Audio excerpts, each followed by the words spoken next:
Right, on one of my videos. This is Lister LD Restoration Part 2. Continue with the strip down. Today we're going to work on taking cowling, flywheel, all that sort of stuff off. And we'll go from there, maybe the back cover, and see what we can do. I'll drain the oil because I haven't drained the oil yet, which I should do before something happens, just spill it or whatever. So we're going to take off this first.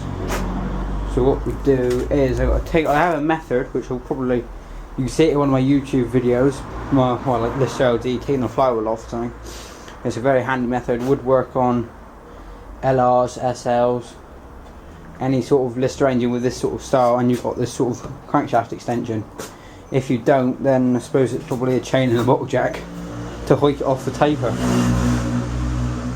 So yeah, so we're going to take the flywheel off, I suppose. All the rags in here just like to keep that stable and keep the piston safe, which when I take the cowling off, I'll take the piston off. Take the piston out as well.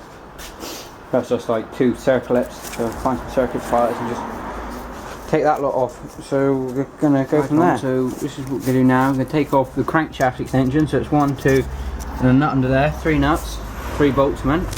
Some people have nuts, but with bolts in here. Just take this off, and then I'm going to take the flywheel nut, loosen the flywheel nut enough, open it up, and then put this back on and tighten up these nuts, and that should, it worked last time, pull the flywheel off the taper. And then we can take the cowling off then by 4 nuts behind that, I think. So we'll go from there. So I'll show you what I'm going to take that. Right, so we've got the crankshaft extension off. Now I'm going to get this socket here, put it on the end of that, and just to take it off. And it should, in theory, loosen that flywheel nut and take it out. It might come off if I give it a yank, but what I'll do is I'll put this back on, tighten the nuts up, and it will hopefully pull it back in. That's the plan. So, hopefully, so what I'm going to do now is I'm going to get the breaker bar and take it off. Use something to lock the flywheel up, stop it from turning. I'm going to stick something on the underneath the crank just to hold it there. So okay, well, I haven't managed to take the flywheel off, it's just too tight at the moment. I'm going to probably wait till my father gets here and he can have a go at getting it off. But I did get the piston off, and I was quite lucky actually I stripped this engine down, because I found, if you look at the piston, you see you got a ring, a gap, a ring, oil scraper, and in this gap I found this, a broken ring, and the other piece I think fell down in the sump, so I'll get that out. Yeah, so luckily I think we found fortunately the piston looks like it survived quite well, the broken ring.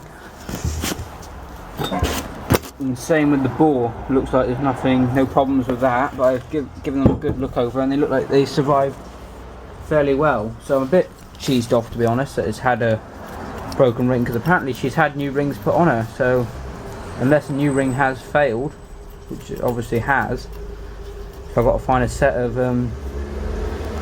piston rings for it, which is a LD standard bore, I think. So I'll get a set of rings.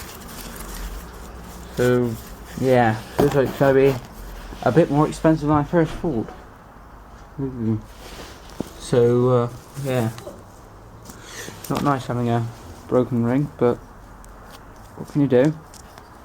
Part of restoring old engines. Bit of a shame, but still. Because if we did close them up, the gap, don't know if I can. No, I can't really close them up. They had hardly. No, I can't do it. So, but the ring gap looked really good, to be honest, when you really forced them together. So they weren't worn out or anything, just looks like this one failed. Yeah, clean break. Yeah. It's a bit of a bummer, but we'll have to continue on and try and get the flywheel off. Oh.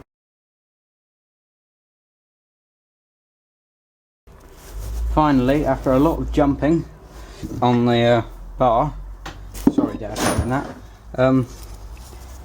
it's loose. The air gun didn't touch it at all. It was just brrr, this wasn't working. So finally she's off. So now I'll show you my method of what we do to get this off. And also to hold the flywheel still, because the piston was out, I wrapped a piece of rag around the extension bar so it didn't muck up this bearing, and that will hold the flywheel still. Put it in the direction of rotation. Here you can see. So what I've got to do now is just try and get the, so you can't just pull it off. I've got to get it off by using this as like a press almost. Okay, as you can see, what I've done is I've taken the nut off, I removed the washer behind it, the locking washer. What I'm now going to do is I'm going to put that on top. Okay, and what you do is you make sure you've got enough thread on the flywheel so the bolts or the nuts or the threads on here don't strip. Because you're dividing the force it takes to pull this off by 3. Because there's 3 nuts or bolts, whatever. You put that on top. Doesn't matter which way round, as long as it goes on. And you just tighten them up, give them a little bit of a turn each time. So let's see if I can show you what's going on. So first I'm going to bolt the extension back. Now as this is on, it's only done up like finger tight. But now what I'm going to do is I'm going to find something to put the camera on. So just face the engine that way a bit. I'll show you what I'm going to do. So it's roughly what I'm going to do is I'm just going to unbolt these, screw them up, and that will just pull the hub that way. Excuse the traffic, but it's kind of a busy road. So what we're going to do is just put that there. Hopefully you can see that. So just put those on there. Make sure the ratchet is right. And just give them a little bit of a turn each. Oops. There you go. Make sure the flows, hold the flywheel still. And what you should find is you should just pull the flywheel off. It doesn't take much force to steady the flywheel. You should just hear it go clonk. If you know what I mean, should do.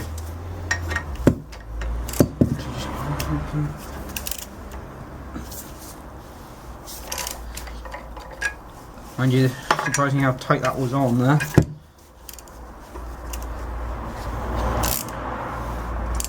I think this may be easier on a seized up engine. No, because of the fact you don't have to worry about the flywheel turning. So what you could do is put that in there, I suppose.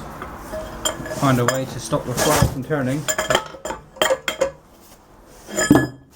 But if I just stick that in there, there we go. Like that. Shouldn't require that much effort. And just keep doing it. And there you go. See? Pop. Hopefully you saw that on camera, and the flywheel has just clonked off the taper. See, now this has gone loose again. So what I'll do now is undo this, undo the other nut. I'll take the flywheel off. Okay, now what I'm going to do is just go undo this nut like that. It's fairly easy. There we go. Nuts off. Now I'll pull the flywheel off. So if I put that back down there quickly. Fortunately this engine's so low to the ground, it should just come off, and I believe there's a fan in there as well. So I just, hopefully you can see that, okay? Yep, there you go, it's off.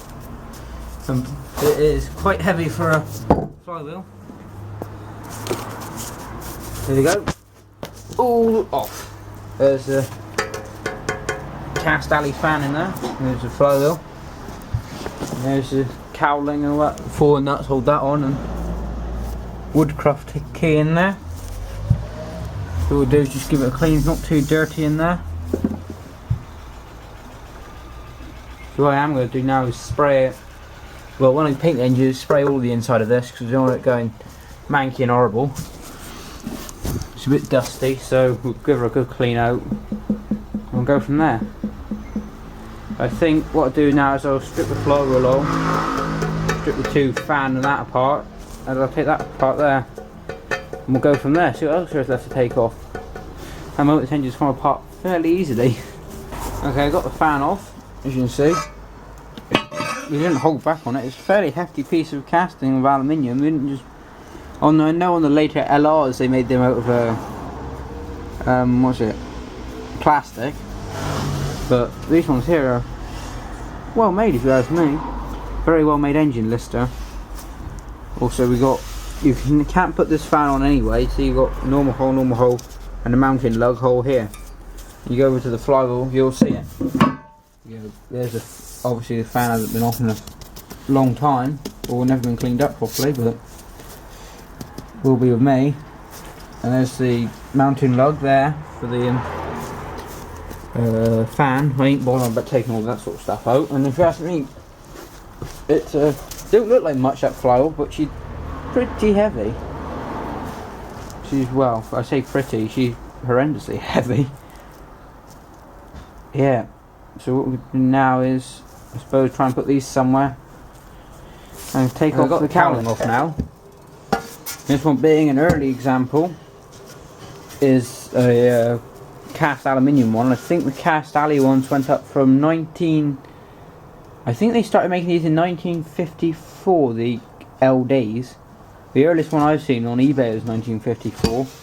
I've seen a couple 55 ones like this. There's a lovely running, beautiful example of a nice original 1955 LD1, and that is MO3 Minis, so I would check that one out. Sounds lovely.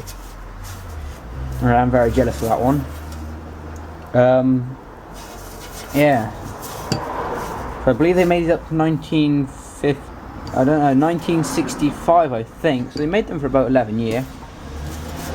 And yeah, this one being a cast alley one, I've got to do a few things to it. There's a stud there for the cowling I've got to take out, and the rest of them are okay, so I've got to drill that out and tap it. Might tap them all metric, or if I can, impact them Whitworth or AF, whatever it is. Yeah, obviously this ain't a Start-O-Matic or Jenny set version, because the Jenny set ones had a cast iron cowling with like a recess over here for a starting motor. Some did, some didn't. So yeah, so I put her to one side. And what else have we got? We've got this here. So here's the LD. Not really a lot left of her, really. She's looking quite in a bit of a sorry state, to be honest. She's nice. She's nice turning though, nice and free. That's just that knocking. But yeah, as you can turn an engine like that, I think that's kind of good. Yeah, some hefty old taper on that. I'm surprised they did it in this sort of way, instead of having a normal crankshaft and a keyed flywheel, like the PAZ and all those sorts of stuff, and CS's. But I suppose it made it more versatile, I mean, because you can just bolt on your... Because I think Lister LDs, they had a bolt-on flat belt pulley, instead of like the extension shaft, like I had, it had a bolt-on flat belt pulley. Christian, I think it's Chris, there's a few numbers at the end, he's got a LD. You might find if you type in Lister LD on YouTube, you'll find it slowing down the Lister LD. He's got a flat belt pulley on it, which is bolt on. What else have...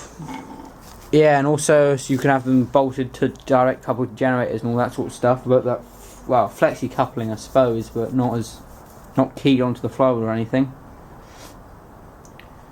So yeah, and so I don't know what else there is to do. I might see if this key comes out. If it don't, it'll stay in there. If it does come out, then we'll go from there. Also, I might take this off here as well. Have a look, take that oil pipe off. It looks quite vulnerable. Yeah, so I'll carry on. Okay, done a bit more to it. We've taken the crankcase cover out, drained the oil out.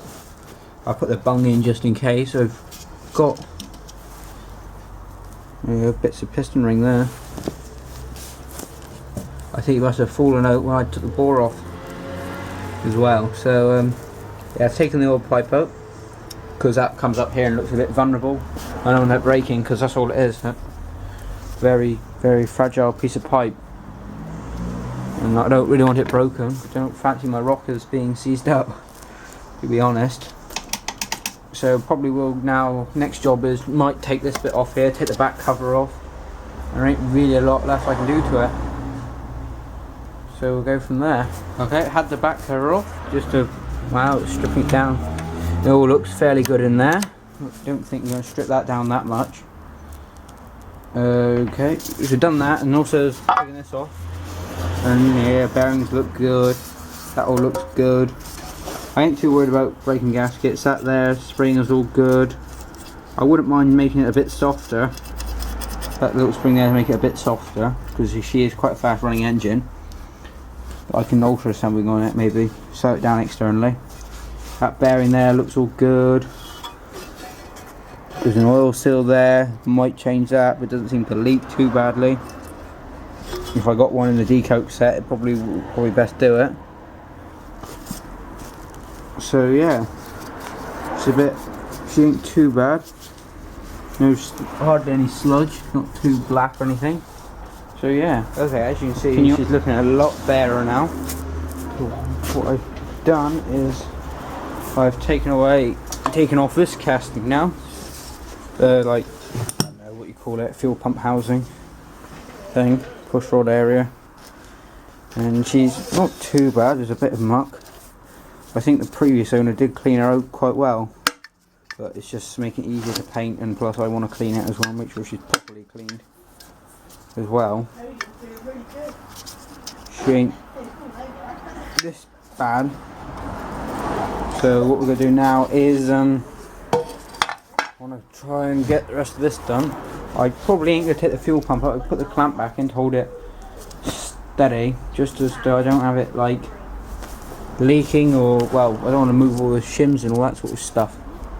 So I'll probably just leave it as it is there and just put something over the top here, clean it up. I might take it off, I don't know, I might ask if it will alter it if I put the shims in back in the right place. It shouldn't do. The same amount of shims, the same thickness, so it should be okay.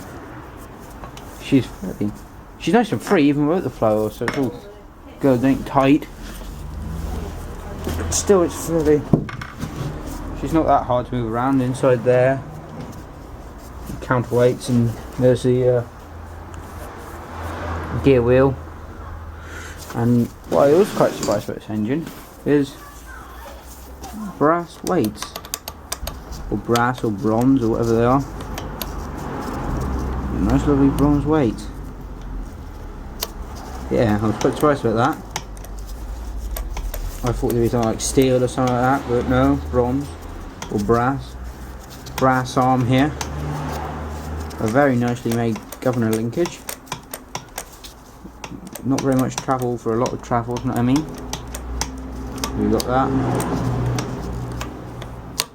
You think, would it? That's a lot of.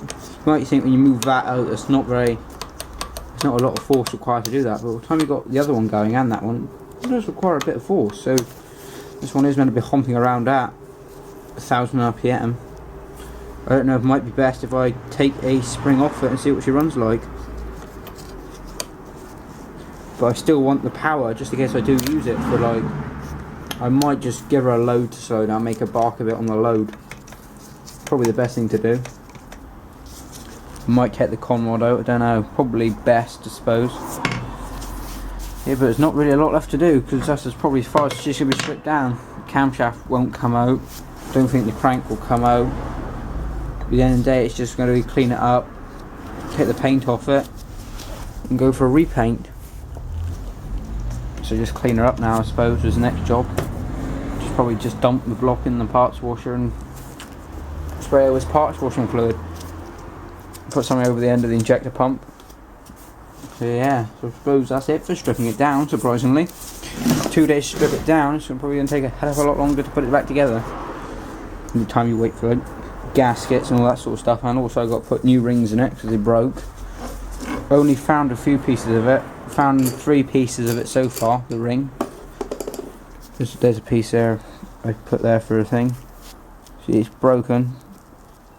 Yeah, so it's a bit annoying. But fortunately the bore has survived quite well. See the rack. All very pump work. Still, well, as you saw, it did run, so next job now is, I suppose, clean her up. So I think we're just going to pack away all the mess and go from there. Fortunately all the bearings are good in this, no problems with spinning it or nothing's been spun or well, sort of jazz. The big end, nothing. The mains we've got no play whatsoever, so it's all good. I think just cosmetics really just need working on this thing. Just cosmetics. like well, I've got the air filter to patch up. I've got nothing very much. We've got the starting handle to sort out. Polish the brass up. Yeah, that's about it, I think. So I think if someone can advise me what they think the best way is for paint stripping, what the best thing to use is it going to be something like Nitramorse, or on the alley anyway, because the steel I can just use a wire brush. But would a wire brush damage this too much? What I want to know. So yeah, I'll just get back to you and do. So yeah, I think that's it for part 2. So thanks for watching, and